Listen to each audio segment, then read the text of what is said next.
Good morning, my name is Christian Chaffee and I am an antique dealer. I am here to share some knowledge with you that will hopefully improve your quality of life and make it more interesting and help you support your family and build a future. What I'm talking about is buying and selling antiques and art. And today I'm going to show a few things to you and tell you about them and let you know what I paid and what I hope to sell them for. And also I'm going to give you some information that I think will help you learn more about art and antiques. You want to avoid unsaleable items because they will consume your cash and leave you with a pile of rubble that you can't sell. So knowledge is key. You do not want to be pulling your wallet out of your pocket unless you know that what you are buying is worth more than you are paying. And you also want to make sure it's a desirable object that's easy to sell. Otherwise you're going to find yourself doing a song and a dance and people are going to look at the object and just walk and you're going to feel terrible. So first of all, I recommend spend your money, get a few auction catalogs or other books on specialized subjects which you enjoy. It could be anything from Roseville pottery to depression glass. It doesn't really matter. Gain knowledge before you pull out your wallet. So when you go to an antique show at first and you don't know what you're doing, go there for the exercise and go there to familiarize yourself with what objects are, how they're priced, and talk to dealers. They'll also give you a lot of information about what's desirable and what's not so desirable. I want to share with you a few of the tools I take with me when I go to antique shows. This may not seem so important, but it is. Bring cash, because cash will show people that you're a serious buyer. You pull a wad of cash out of your pocket and you'll be surprised what they might pull out of the inside of their car that's been sitting on the floorboard waiting for a guy who has enough money where they know you're serious and you can follow through and buy it. So I have found by always carrying cash and a nice amount of it, people will show me things that they normally would not show to the normal customer because the normal customer only has a few dollars to spend. Another thing I always carry are a variety of business cards. The reason is because one business card may be for general antiques, another one for a specialized area where you know you can make money, and then some can also be associated with your own business so that you can show people what you do in life and they may remember you for one of these reasons and not the others. So some people carry a number of business cards. I know one guy who deals in clocks and watches and art glass and pottery, and he has a business card for each one. So when he goes up and talks to somebody and says, hey, remember me for art pottery, he gives them an art pottery card, etc. This here can help get you phone calls on specialized items you're looking for. On my keychain I keep a piece of hardened iron, and the reason for this is to check jade. Jade is so hard that when you take hardened iron and you try to scratch it, it will not scratch. It'll kind of float over the surface. If you have one of the types of stone which looks like jade but it's not, it's going to leave a thin white line. If you're going to be testing a piece of somebody's jade before you buy it, I suggest you do it in an area they cannot see the scratch, because if it leaves a white powdery scratch they're going to get mad at you. But if they've guaranteed it's real jade, it should not scratch. So a piece of hardened iron, keys that are brass will not work. Make sure you have some sort of piece of iron on your keychain, or you could use even something like a construction nail. They will work. I'm going to go on and discuss with you and show you some of these items that I picked up the week of January 19th. And I'm going to show you a few additional items because when we went up to hunt at the Long Beach Antique Show, I don't know if I was disconnected or if it was just junk or if I'm jaded, but I only came home with 4 or 5 items. And, you know, I thought to myself, here I am, I've got my money, I've got to find something to make money with, but if you can't find the item, it is better to leave your wallet in your pocket and come home with the cash.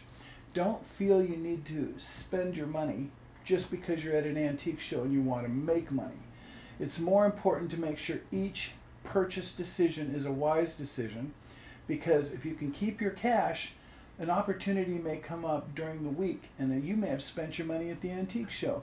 So hold your cash for the following week or the following whatever show's coming up, and don't let it burn a hole in your pocket, because a lot of dealers will go out there and buy things that are unsaleable and they turn their pile of liquid cash into a pile of stuff they can't sell, and then they can't reinvest. So remember, your cash is just as important as finding a good item, and if you don't find the good item, hold on to your cash. That's what I did. And I came home with almost all the money I took to the show because I just couldn't find things worth buying. And that happens. So when that does happen, don't feel bad. Keep your cash, guard it until you see the whites of their eyes and until you do see the good deal. What can you do on a close to their life?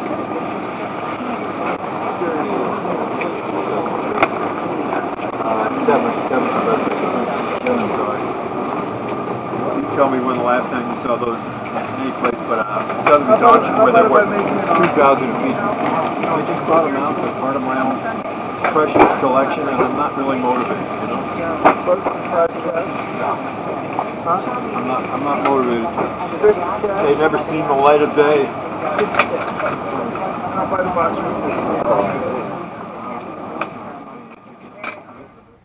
Let me show you some of the items I found up at the antique show that I do like and that I was proud to find, and I will make money on them. These two objects here are handles from an Indonesian kris sword. Now these handles were traditionally made of ivory, wood, and sometimes even gold set with diamonds and rubies. In this case, the more traditional handles that were not for royalty or that kind of thing were normally carved out of ivory, but these were still owned by some very influential people, and you can tell by just the sheer quality. You can see the intricate carving and the pierce work and the extreme attention to detail and finally finishing off the surfaces, which you will notice are carefully polished. Even though there's lots of little holes and facets and pierce work, they will retain their quality even when you look at them underneath a loupe. Now this handle here, as you can see, they're very different in their appearance, but they are from the same area, and this one here is a slightly older, maybe from the 17th to the 18th century. This one is probably from the 18th to the early 19th century. This one in particular has a tiny little chip on the tooth, but that really does not matter. These pieces are so rare that just finding them in good overall shape, and that was broken in half or something, well, of course, you've got a problem. But if there's just a tiny little nick here or there, that's acceptable. Of course, both of these are made of ivory. I purchased them up at the Long Beach show, and I may have paid a little bit dearly for them, but they're items which are going to be highly desirable to collectors, and I would rather spend more and buy an item which is easy to sell than to buy something dirt cheap that I can't sell. So quality is a very important thing. When you're out there buying and you're spending your money, if you buy an item of quality, at least you can sell it whenever you need to sell it rather quickly. If you buy a piece of junk, you're going to be stuck with it, and you're going to have dealers say, well, that's not for me. Boy, I hate that saying.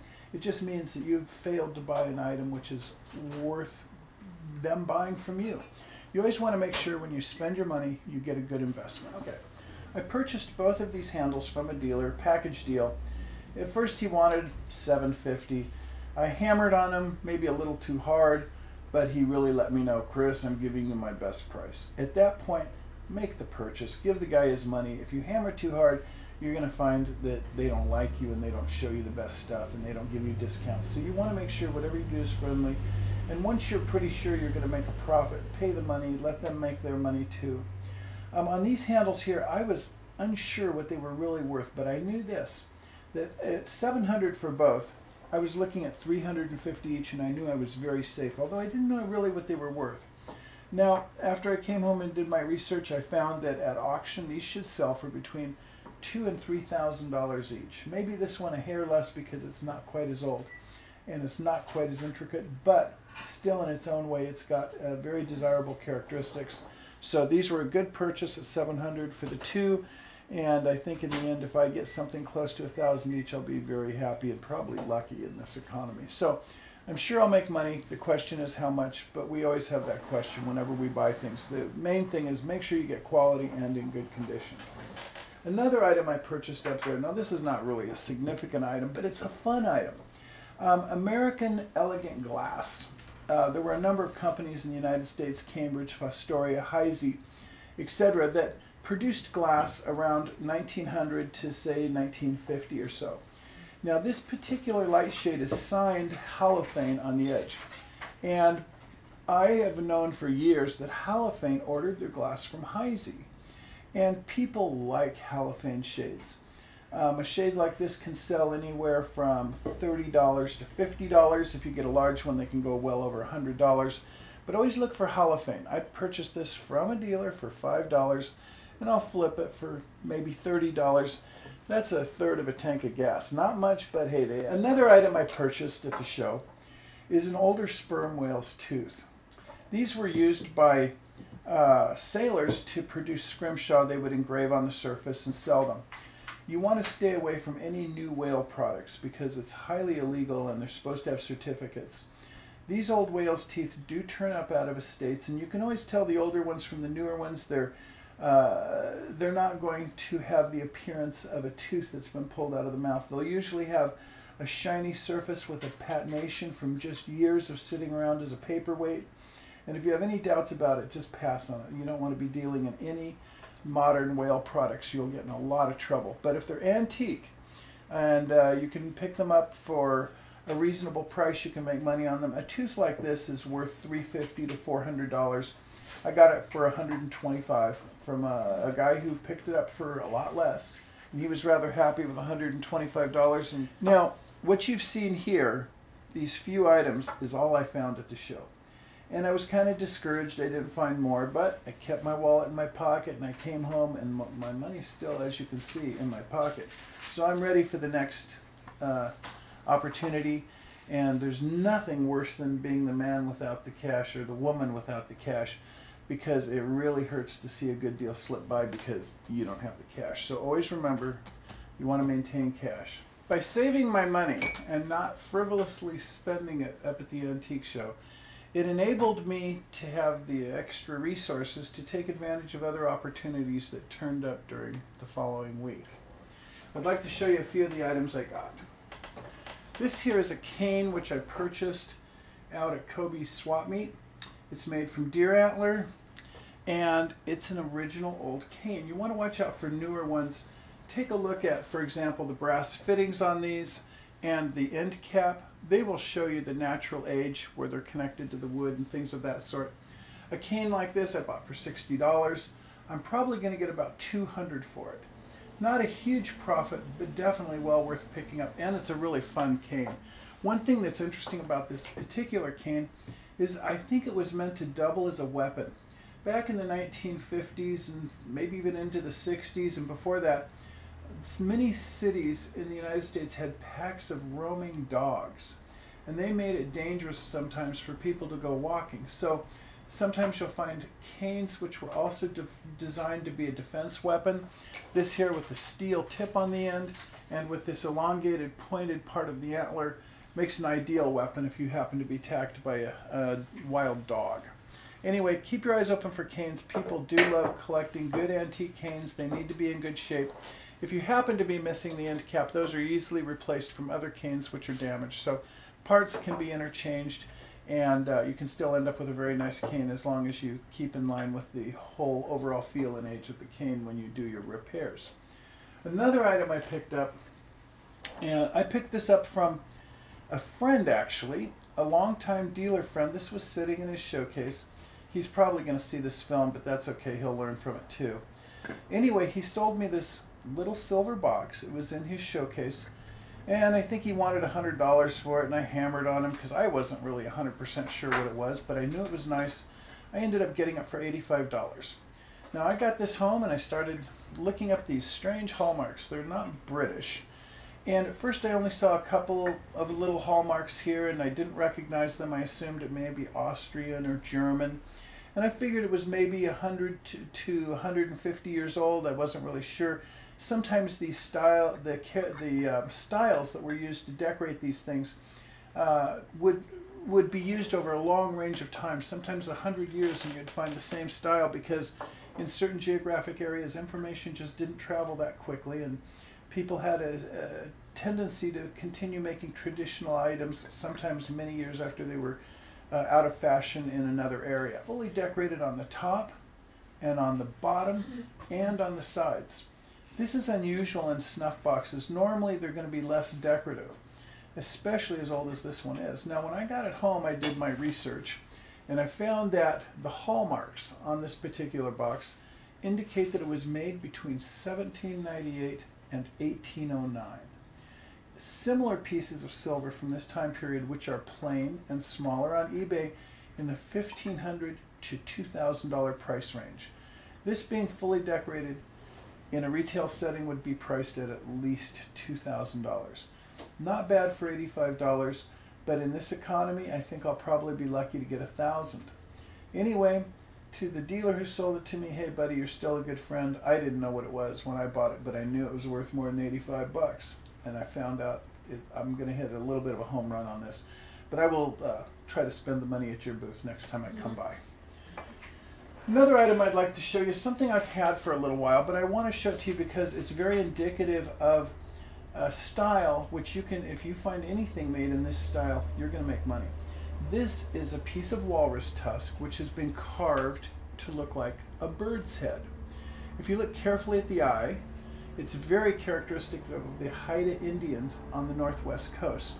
So when I found this piece of walrus tusk, if this was just a plain piece of walrus tusk with no decoration, you'd probably be looking at $75 to $125 piece of walrus tusk, which you can always tell walrus because the interior is crystallized bone material, and it actually looks like crystals right in here, like on the inside of a geode or something of that sort.